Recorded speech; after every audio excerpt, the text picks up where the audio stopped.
Eleições Regionais de Em Entrevista. Seja bem-vindo a mais uma entrevista rumo às eleições regionais de 4 de fevereiro. Hoje com a candidata pelo Bloco de Esquerda, a cabeça de lista pela Ilha Terceira, Alexandra Manos, a quem desde já cumprimento e agradeço por estar connosco. Alexandra, diferenças entre candidata pela Ilha Terceira e deputada regional. O que é que as pessoas podem esperar de Alexandra Manos? Bem, antes de mais, permita-me cumprimentar e agradecer à Rádio Clube por mais uma vez fazer este esforço quando enfrenta tantas dificuldades financeiras, mantém-se de pé e viva e prestando este serviço de esclarecimento essencial à democracia. Cumprimentar todas as pessoas que nos ouvem e acompanham estas entrevistas. A Alexandra Manos, de uma certa forma, enquanto cidadã, enquanto candidata e enquanto deputada durante estes 3 anos, é exatamente a mesma pessoa. Não existe uma diferença, não foi criada uma personagem, um boneco a quando da minha eleição. A Alexandra Manos continua a ser aquela pessoa que sai de casa, que vem de autocarro, para a delegação, era a pessoa que se levantava, vinha de autocarro para o seu trabalho, é a mesma pessoa que fala com todas as pessoas que a abordam como o faziam antes. Simplesmente neste momento temos um trabalho mais próximo, digamos assim, às pessoas, porque é uma campanha eleitoral. Não que eu o faça somente nessas alturas, mas essas alturas obrigam a que haja um trabalho mais de rua. No entanto, toda a minha vida dediquei a grande parte aos movimentos sociais, portanto, que infelizmente nos Açores não têm uma grande expressão. Portanto, um movimento social é aquele que causa alguma pressão política, e quando decidi aceitar um desafio em 2009 para fazer parte do Bloco de Esquerda, foi com essa missão que eu vim, ou seja, implementar o Bloco de Esquerda e as suas políticas, porque eu acredito no projeto do Bloco de Esquerda.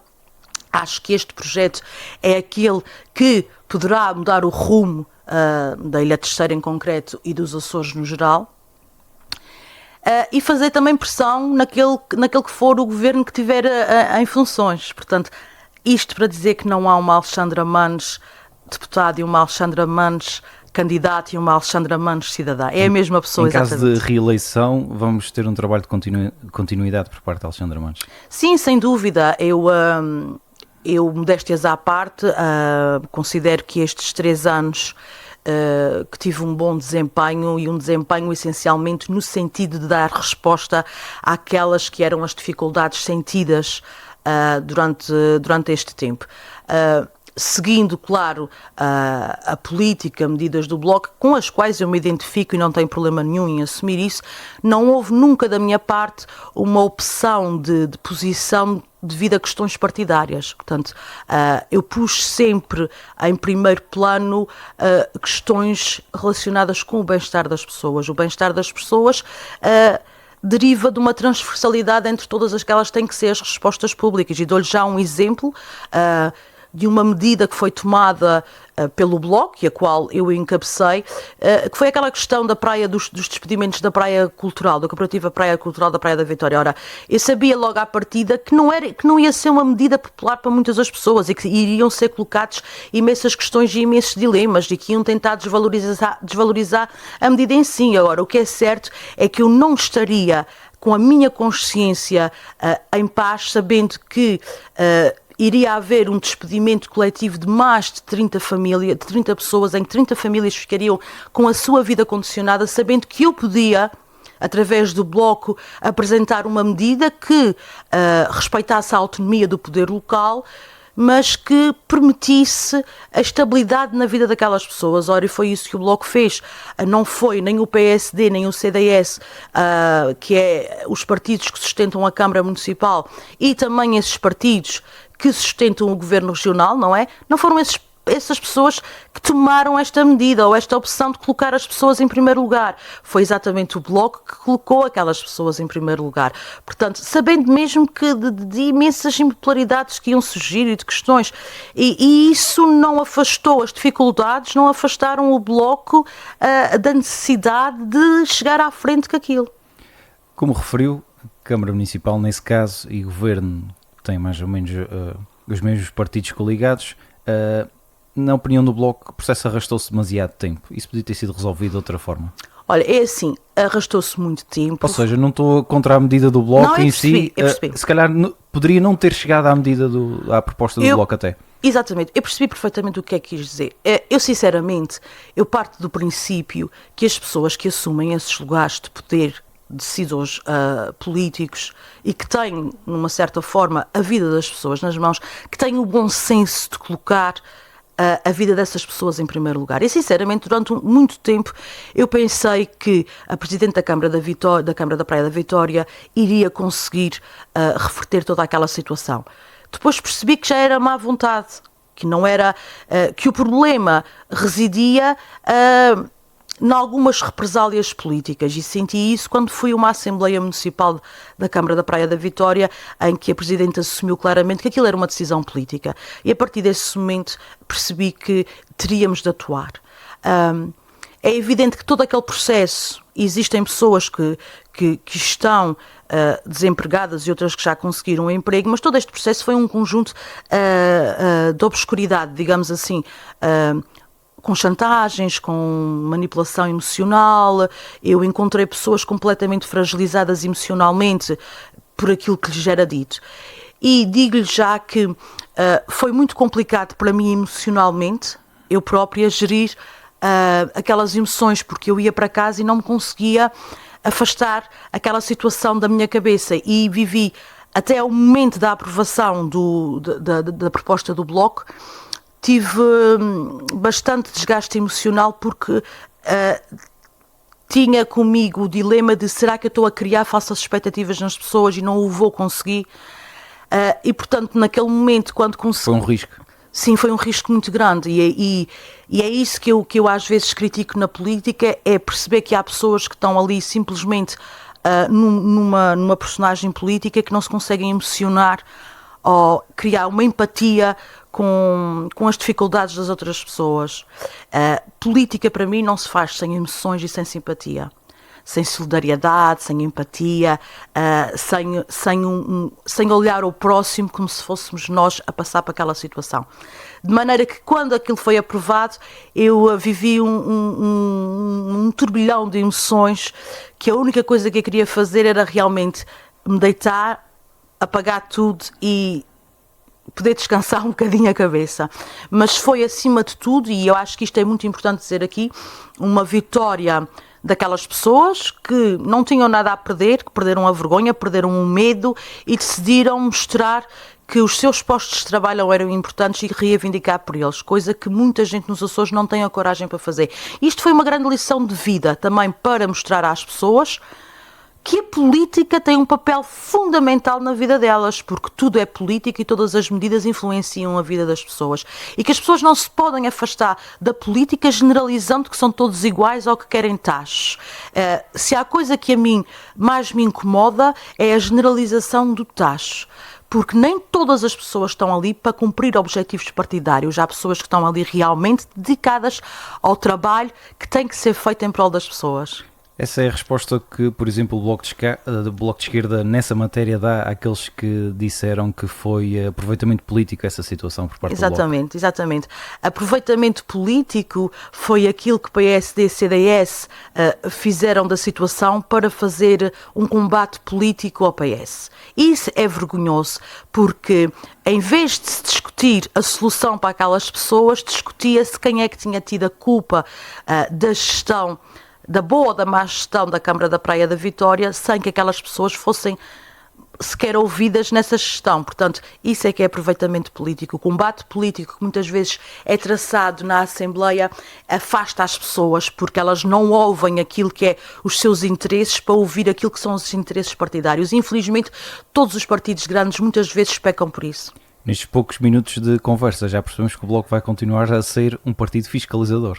Sim, o Bloco até hoje, aliás, neste percurso todo que o Bloco tem, o Bloco é um partido de fiscalizar a ação do Governo, denunciar sempre que necessário, como o fizemos com aquela questão de que os contribuintes estavam a pagar milhões de juros à EDA pela negociata que era feita pela EDA e pelo Grupo Bem Saúde, que é um grupo privado que ao mesmo tempo fornece os combustíveis, é acionista da EDA, e nós estávamos a pagar milhões de juros.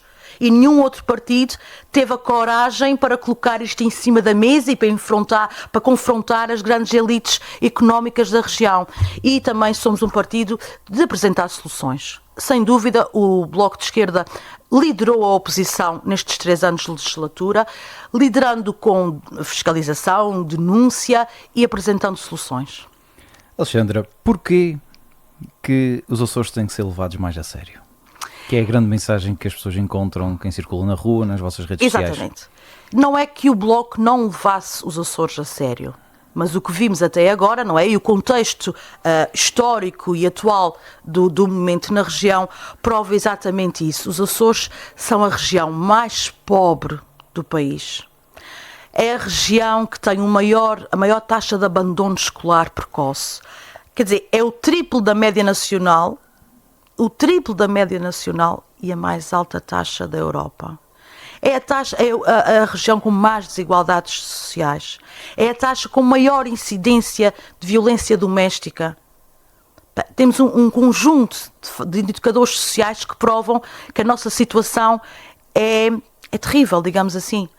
É a região do país onde mais contratos precários existem.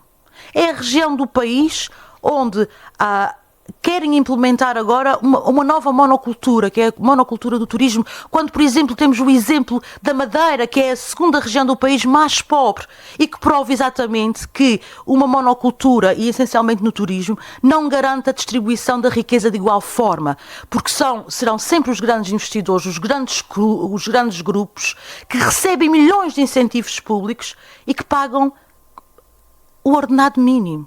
E muitas vezes de forma precária, com contratos precários.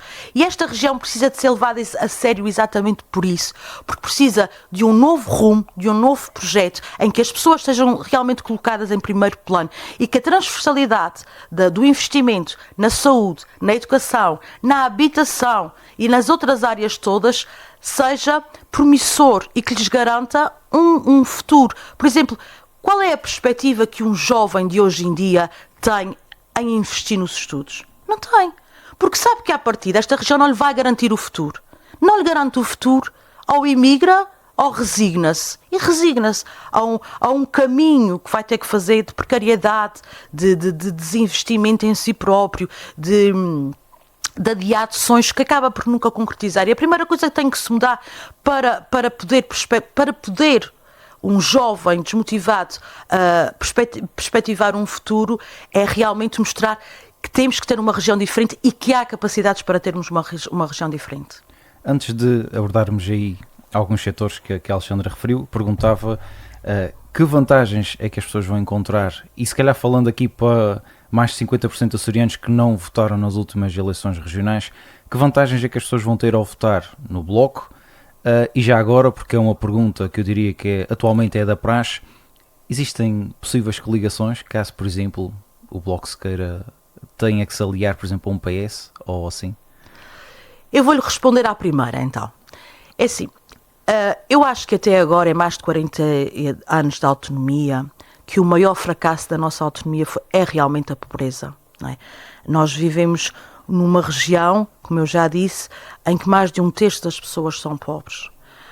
E não basta ser pobre, ainda existem aqueles que são os fragilizados, e é importante dizer isto, que nestes 3 anos em que a direita clássica ficou refém da extrema-direita nos Açores, infelizmente assistimos a discursos de ódio irracionais contra os mais fragilizados da nossa sociedade. E quando eu digo mais fragilizados, falo das pessoas que recebem o rendimento social de inserção, em que a maior fatia dessas pessoas são crianças e idosos. E em que eu assisti a discursos em que se queria pôr crianças e idosos a trabalhar e a limpar as estradas. Eu não percebo, eu continuo sem perceber esta política de colocar pobres contra vulneráveis, porque foi isso que nós assistimos.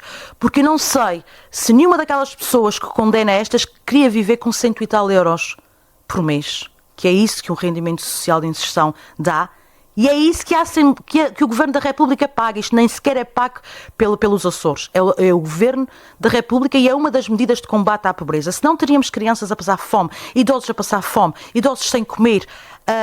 E isto choca-me um bocado e é preciso que as pessoas entendam isso. Que não é o RSI que acaba com as contas da região. Nem é o RSI que acaba com as contas do país. São sim as borlas fiscais que são dadas aos grandes investidores e aos grandes grupos de empresários, que muitas vezes fogem ao pagamento de impostos em Portugal. É o lucro da banca que não paga, a banca não paga sobre os lucros que tem. Isso sim é que acaba com a região e com o país. Passando à segunda questão, tenho muito gosto em responder, até porque calculava que este seria um dos temas. Neste momento, estamos em campanha, os cenários estão colocados todos em cima da mesa, mas neste momento a única coisa que lhe posso garantir é que um voto no Bloco é a garantia de que o Chega não chega ao governo, e um voto no Bloco é a garantia de que não existem novamente as maiorias absolutas do PS. É a única coisa que lhe posso garantir neste momento, é isto. O futuro o dirá. Não vou aqui me colocar fora dessa questão, mas o Bloco tem uma comissão coordenadora regional e tudo está em aberto, mas neste momento o que lhe posso garantir é que o voto no Bloco é que é o voto útil para a mudança na região. Alexandra, vou começar, e aqui nos temas se calhar mais dedicados à Ilha Terceira, falar de habitação, até porque no fim de semana passado foi exatamente por aí que o Bloco começou. Faz sentido, em pleno século XXI, que ainda hajam pessoas que não têm casa ou que tenham sérias dificuldades a ter casa, e pior, jovens têm um grande entrave em arranjar casa, ou seja, são muitos fatores aqui ligados ao setor da habitação que em pleno século XXI ainda fazem sentido. Não, de todo.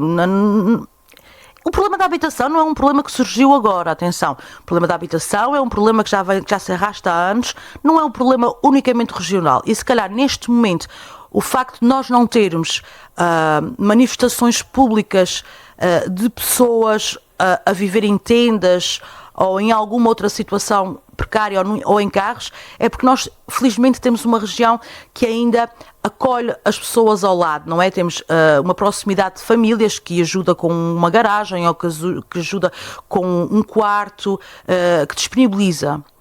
Não faz sentido. E aquilo que eu vi outro dia no bairro Joaquim Alves foi das cenas mais tristes, digamos assim, não que eu não o conhecesse de antes, até porque tem pessoas lá que conheço, mas é o retrato de todas as medidas políticas que têm sido praticadas até agora, que é o desinvestimento na habitação. Passou-se do princípio de que a habitação é um direito da propriedade das pessoas, mas a gente não se pode imiscuir do facto de, na Constituição da República Portuguesa, o direito à habitação está lá e deve ser o Estado, e neste caso a região, a fornecer às pessoas mais vulneráveis, ou mesmo à classe média que neste momento se depara com grandes dificuldades, uma habitação. E aquilo que eu encontrei foi um conjunto de casas, um mar de fibrocimento a se desfazer, ou seja, um mar de amianto, que é altamente cancerígeno e que põe em causa as pessoas que ali vivem, é um perigo para a saúde pública. Eu encontrei um bairro que está em fase de reconversão, que já se arrasta há mais de 20 anos, em que foram as pessoas que moram ali que foram penalizadas pelas ilegalidades que havia naquele processo todo, quando não tinha que ser aquelas pessoas que tinham que ser penalizadas. Temos ali crianças, temos ali adultos, temos jovens, numa situação muito, muito complicada. Ora, nós estamos agora num contexto em que as taxas de juros subiram exponencialmente. A maior parte das pessoas não tem como pagar os juros para a sua casa. Tem feito imensos esforços. As medidas do governo de governo regional foram sempre medidas a reboque da Assembleia da República. Ou seja, nunca tiveram a iniciativa de usar o nosso estatuto autonómico para ajudar estas pessoas de forma diferente. Devíamos ter tido outro tipo de estratégia, é isso? Devíamos ter tido outro tipo de estratégia, essencialmente um mecanismo que fosse eficiência e que não fosse tão burocrático. Eu própria, quando li a necessidade de tanto papel e de tanta burocracia, pensei, bem, se eu fosse uma pessoa com menos capacidade de leitura, porque nem toda a gente sabe ler um documento daqueles, a verdade é essa, eu desisti automaticamente. Mas também houve um problema muito grave aqui, é porque nos Açores nós temos a taxa mais alta de arrendamento por metro quadrado. As rendas, neste momento, são todas incomportáveis para a maioria das açorianas e dos açorianos. E dispararam consoante as taxas de juros também. Exatamente. Nós nos Açores não estamos imunes à especulação imobiliária. Ela existe também nos Açores. E o que é que encontramos? Encontramos um governo que neste orçamento para 2024 não tinha uma única medida de ajuda aos arrendamentos. Os mecanismos todos que existem de ajuda ao arrendamento são diplomas... Já vinham da anterior legislatura. Exatamente, também. que precisam de ser alterados. E ainda mais grave é que a região pode travar esses aumentos. A região pode, à luz da autonomia, poderia ter travado esses aumentos das rendas. E não o fez. Portanto, quando dizem que querem ajudar as pessoas, não querem ajudar as pessoas, porque se quisessem ajudar as pessoas neste momento de grande dificuldade, era isso que tinham feito. Tinham posto um freio aos arrendamentos na subida dos preços, e não os fizeram. E depois, uma coisa que é quase um tabu se falar nesta terra, que é o alojamento local. O Bloco não é contra o alojamento local. O que o Bloco acha é que muitas das casas que serviam para o arrendamento a longo prazo estão a ser utilizadas para o alojamento local.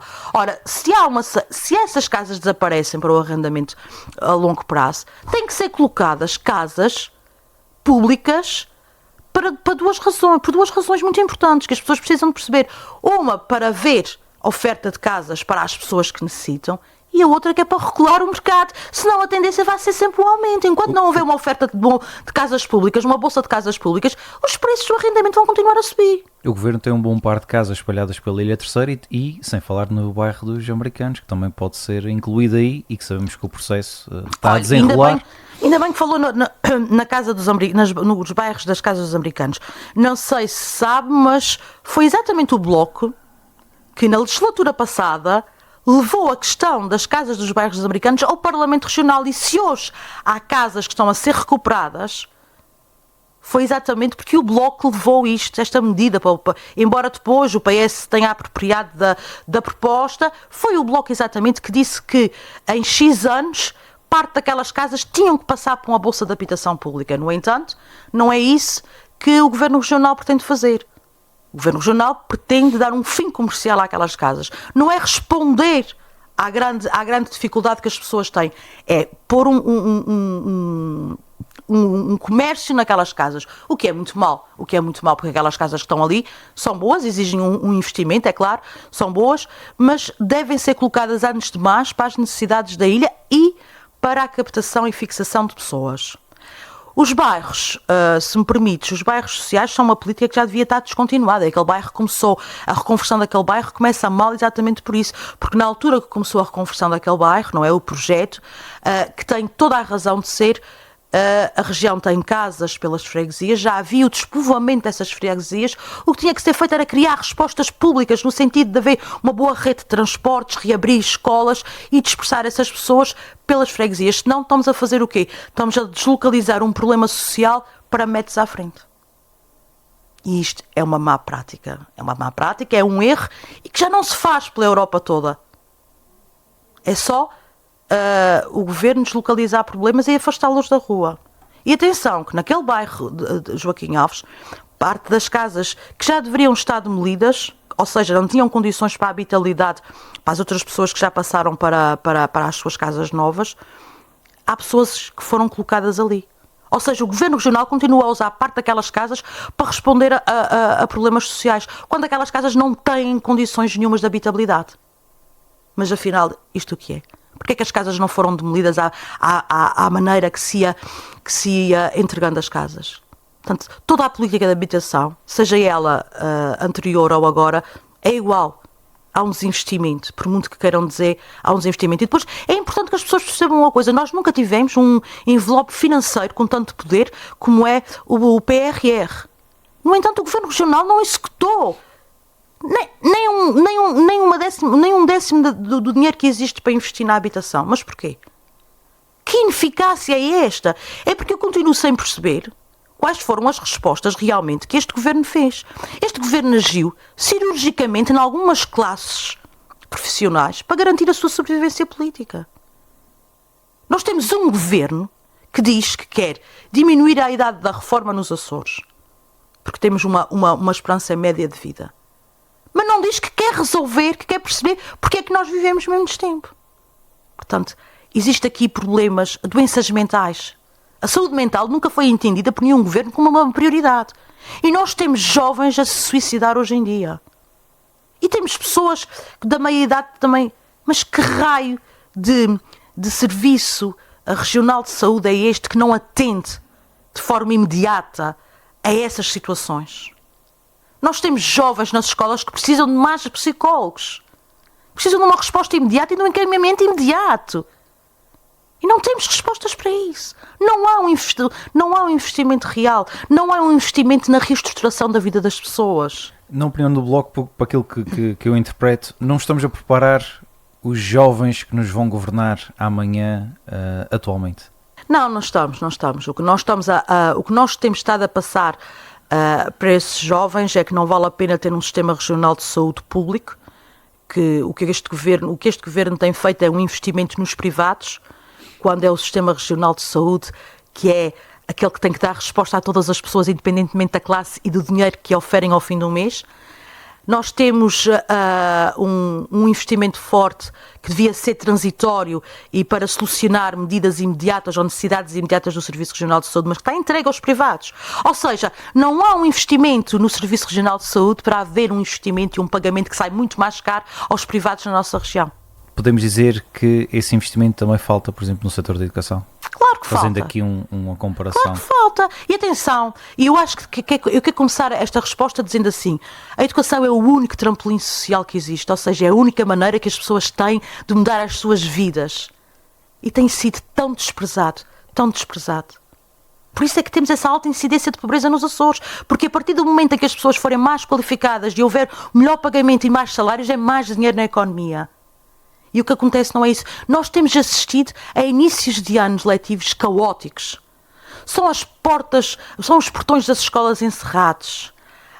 Uma falta gritante de assistentes operacionais, de adultos nas escolas que assegurem o bem-estar das crianças.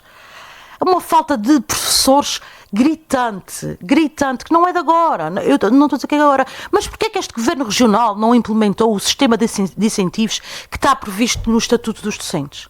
Porquê é que não implantou? É porque há um conjunto de coisas aqui que são incoerentes com tudo aquilo que dizem. Investiu-se na educação, é verdade.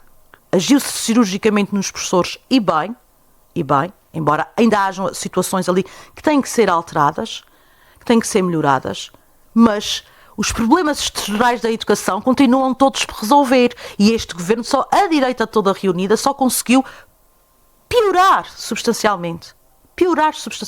O Bloco teve um papel importantíssimo na denúncia e na apresentação de propostas para a educação nos Açores. Os que foram aprovados não foram cumpridos, não foram executados. Porque é uma das coisas também que este governo faz, que é dizer que a coligação PSD, CDS, PPM aprovou muitas propostas de outros, mas depois não as executa. E se não as executa, não serviram de nada. Esse tem sido um alerta também referido pelo coordenador regional do Bloco de Esquerda por várias vezes.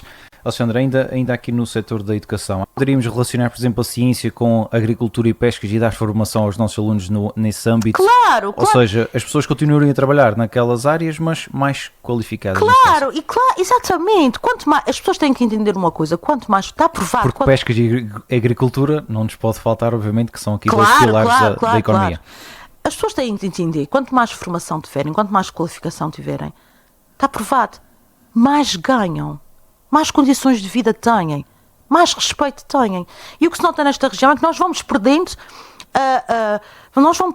imensas chances de alavancar a economia. E dou-lhe mais um exemplo. Nós estamos aqui na zona, na melhor localização, a centralidade.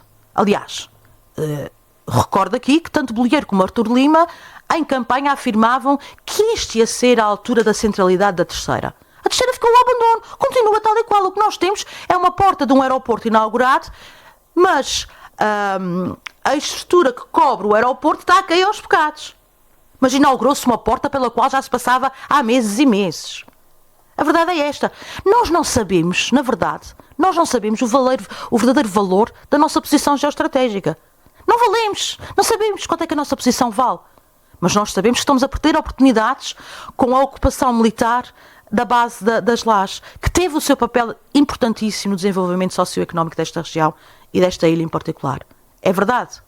Mas neste momento estamos a perder a oportunidade de criar centenas de postos de trabalho qualificados porque temos uma base adormecida. E é normal que em vésperas de campanha apareçam sempre capas de jornais a dizer o perigo dos russos, o perigo dos chineses, vai haver um grande investimento dos americanos para abastecer os aviões, blá, blá, blá, blá.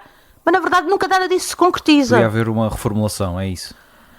O que tem que haver é a coragem política para decidir ir ao Governo da República e dizer: nós queremos apresentar uma moratória para a saída dos americanos da base das Lajes. Isto aconteceu na Alemanha. Ainda havia uma base e foi a própria Alemanha que pagou os americanos para sair dali, porque estava a perder dinheiro, estava a perder investimento. E hoje é um dos maiores aeroportos, dos aeroportos da Alemanha, que recebe milhões e milhões de pessoas, que têm milhões e milhões de investimentos ali. Mas nós continuamos submissos. E isto não é devido à ideologia, não é ser antinato, é ser realista. Deveria a Terceira ter outro olhar por parte de quem nos governa na área do transporte aéreo? Sim. E do nosso aeroporto? Tem toda a razão nisso. Mas como eu estava a tentar explicar, existe uma condicionante forte. E atenção, foi o ex-administrador da SATA, do Conselho de Administração da SATA, que agora está na TAP, que o disse em comissão parlamentar. O facto de ter ali uma base militar condiciona o número de voos e a conseguir captar as companhias aéreas privadas para vir aqui. Porque nenhuma companhia aérea vai querer investir no aeroporto que está condicionado pela permissão para aterrar ou não por causa dos americanos, da base militar norte-americana. E ninguém me diga que isto é mentira. Ninguém diga que isto depende da ordem da Força Aérea Portuguesa. Não, isto depende da decisão bélica dos Estados Unidos da América. E neste momento temos uma parte substancial da ilha refém destas políticas americanas. É o porto da Praia da Vitória. Então, não era Vânia Ferreira, por exemplo, e Bolieiro que diziam que iam ter um cais de cruzeiros no cais dos americanos. É mentira, nunca tiveram, porque não tiveram o IS da América. Nunca foi dada essa permissão para construir ali. Ou seja, nenhuma companhia, seja aérea, seja marítima, vai querer investir num porto e num aeroporto que se encontra condicionado. E é isto que acontece. O Porto também era mais uma das grandes promessas. O Porto da Praia da Vitória era mais uma das grandes promessas deste governo de coligação. Nada foi feito. E temos o Porto e o aeroporto que podiam servir de plataforma logística, criar centenas de postos de trabalho qualificados em que as pessoas receberiam bem, com dignidade. Nós não temos isso. Nós nem temos a capacidade nem a coragem de políticos que reivindiquem isso, porque têm medo. Temos um problema enorme de contaminação na Terceira. Mais alguém ouviu falar nisso? Lembra-se quando Artur Lima, enquanto oposição, gritava e exigia do governo socialista uma solução rápida e eficaz e agora tinha que ser tudo feito? Eu lembro-me. Lembra-se de António Ventura, que agora é secretário da Agricultura, enquanto deputado eleito pelo Círculo dos Açores na Assembleia da República, e dizia: está a morrer um povo na Terceira, está a morrer um povo na Terceira. Mas onde é que estão estes homens agora? Já não está um povo a morrer na Terceira. Ou seja, até a contaminação serviu para fazer oposição. Mas enquanto decisores políticos no poder, não aconteceu nada. Não fizeram nada.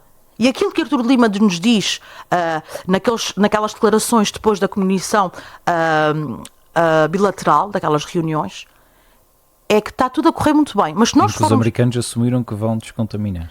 Mas só para enquadrar quem nos ouve também. Sim. Mas se o Diogo for consultar a declaração que é assinada conjunto, o Diogo vai perceber que o problema da base das lajes, ou seja, o ponto da base das lajes é o último ponto de uma agenda enorme, onde tem as questões laborais e não há uma única palavra acerca de contaminação. Existe ambiente, não existe a palavra contaminação. E é o último da agenda, Diogo, é o último da agenda. Tudo bem que há uma monitorização. Há uma monitorização junto do LNEC, portanto, do Laboratório Nacional, e junto dos americanos. Mas, na verdade, não existe um trabalho. Por exemplo, vamos supor que existe um problema de abastecimento de água. Não foi criado um único plano B para abastecer aquela população.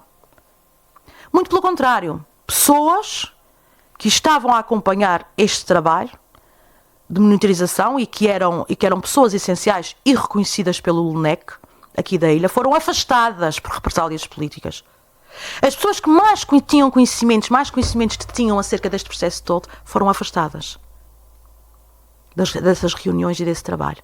E neste momento temos sim uma monitorização, mas não temos um plano B. Nem temos os americanos a pagar a descontaminação, que era mais uma das coisas que tinha que ser feita. Era exigir que fizessem essa limpeza, porque não sei se sabe, mas dentro do espaço americano eles têm um super fund, que é isso que lhes chamam, ou seja, existe no governo norte-americano um fundo de milhões, sem fundo, não tem limite, para limparem quando há o desmantelamento das suas bases. Eles sabem o que é que deixam, eles sabem a poluição que deixam, o perigo de saída pública que deixam, limpam na sua terra, mas não vai limpar o rastro de poluição que deixam nas outras terras. Acha isso justo?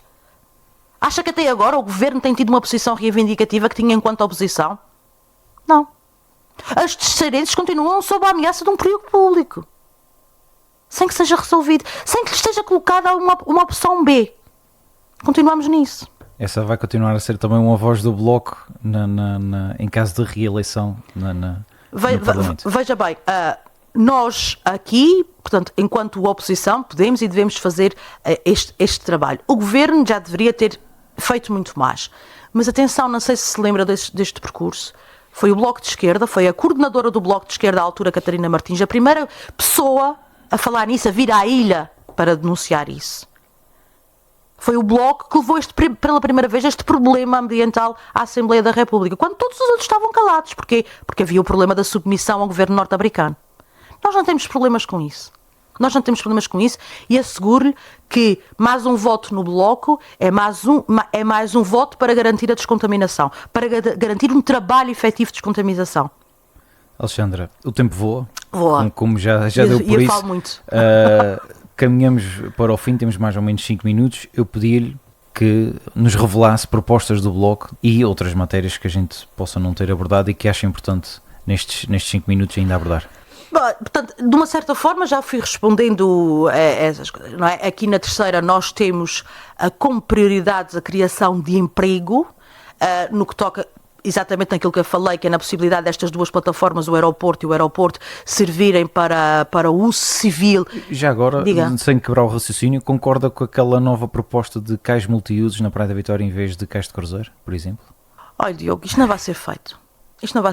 Porque eu lamento informar, mas tenho muitas dúvidas em relação a isso, porque se fosse realmente para ser feito esse trabalho, eu já tinha avançado. E ainda bem que me pergunta isso novamente, porque me lembrei de uma coisa. Nós estamos aqui num ponto estratégico, um porto de águas profundas, um porto que deve servir o abastecimento de navios. E onde toda a gente apregou a sua centralidade. Exatamente. No entanto, tivemos obras no Porto de Ponta Delgada e tivemos o resto da região condicionada a receber carga porque não havia disponibilidade de lugar para atracar o barco. Não sei se está a perceber o que é que eu estou a dizer, ou seja, nem nessa situação, o Porto da Praia da Vitória serviu para facilitar a vida às restantes ilhas. As restantes ilhas ficaram à espera de carga porque não havia lugar. Eu sei que a maior parte da carga que vem para os Açores é para São Miguel. É evidente. Mas acha certo termos as restantes ilhas condicionadas sem receber a carga porque não havia espaço no porto de Ponta Delgada, não se podia ter utilizado este porto de Praia da Vitória. Está tudo respondido. É preciso, de uma forma geral, ter outro olhar pela Ilha Terceira.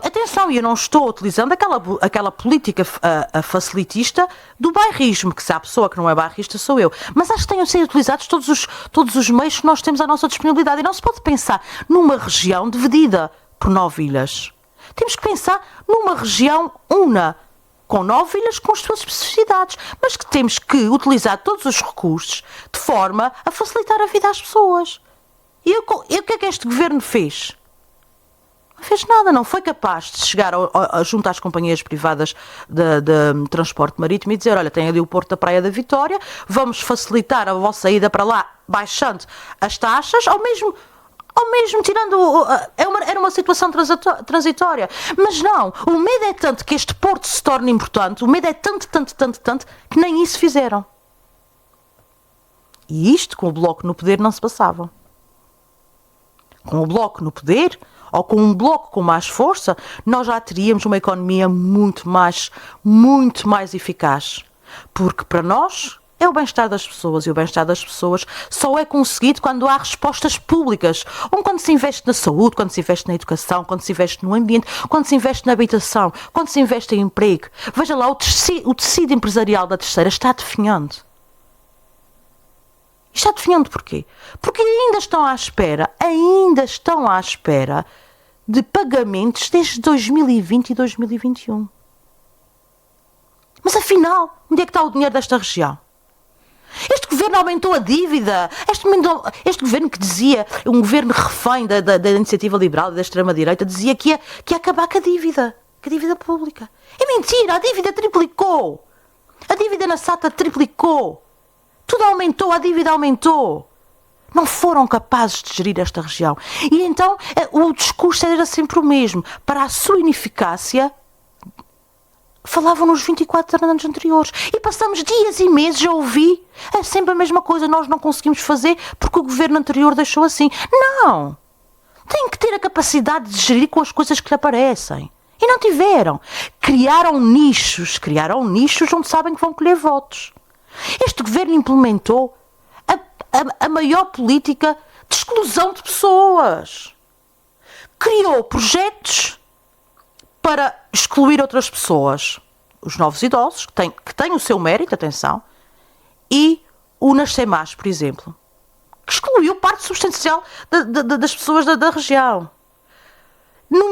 Criticou 24 anos do governo anterior a falar de nomeações. Era os tais Job for the Boys. Nunca tivemos um governo tão grande e com tanta gente e com tantas nomeações. Eram familiares, eram tudo. Tudo serviu para pagar a clientela política. Mas afinal, e depois disto, onde é que se espreme a governação deste governo de direita? Onde é que está a governação? Onde é que estão os resultados? Pioraram os índices, os indicadores sociais e humanos. Foi o que este governo conseguiu, tornar pior a nossa região. Alexandre, uma boa forma de terminarmos esta conversa é falar sobre cultura. Fale-nos de cultura. A cultura desvalorizada, é preciso ser mais valorizado. O que é que está a faltar na cultura?